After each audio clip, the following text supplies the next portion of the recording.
Alright, well, I double checked and triple checked, and I actually pulled the wheel off the other side, the other rear wheel, as well as one of the front wheels. The fronts are fine, however both rears are the same. When I did get the wheel off, where I was actually able to get my head up under there, they're both the same.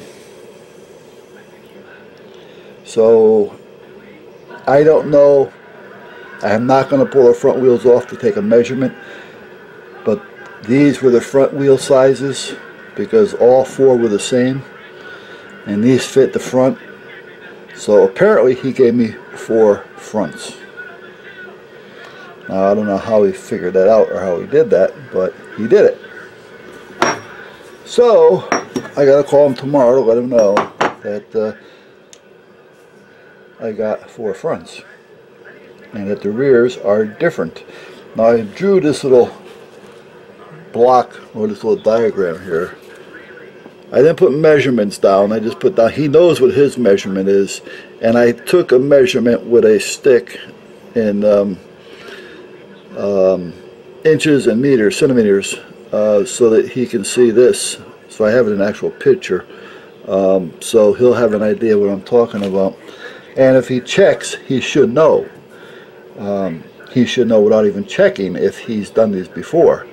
Apparently they just got caught up in the moment, I guess. I have no idea.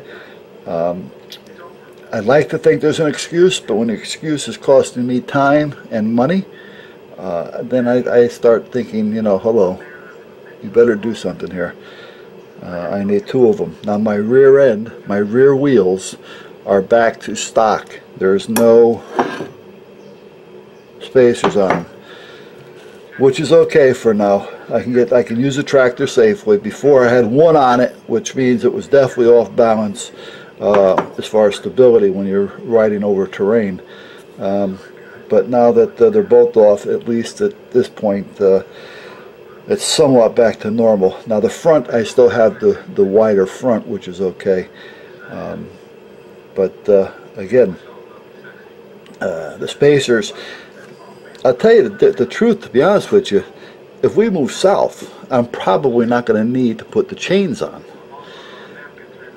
You know, I don't know. I mean, depending on where we end up. I mean, if we end up where I have a lot of forest or woods and mud, you know, out in the forest and the woods and things like that, well, then the chains will also help with the mud.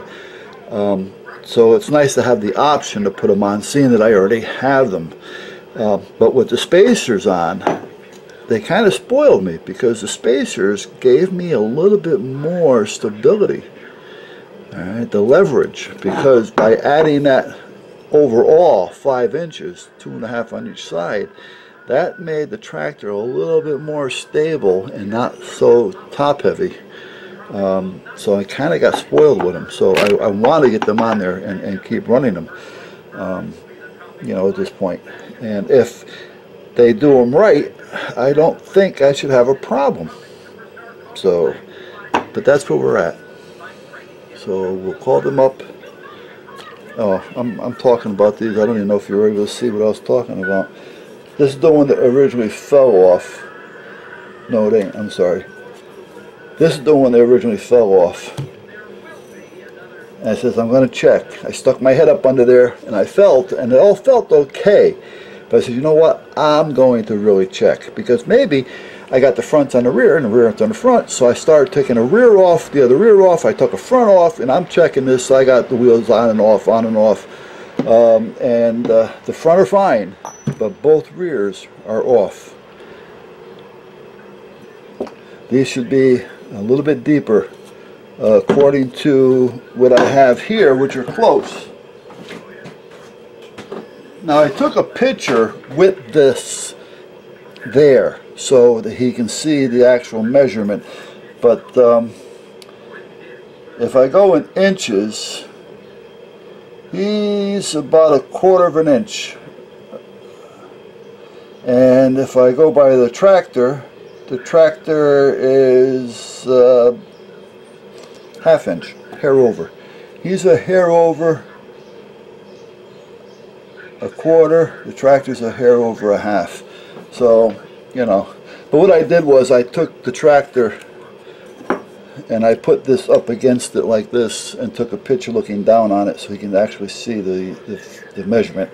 And I did it on the inch side and naturally on the other, which I believe is centimeters. Alright, so he should have a real good idea. And if he checks the John Deere specs, he should know right off the bat. So that's where we're at.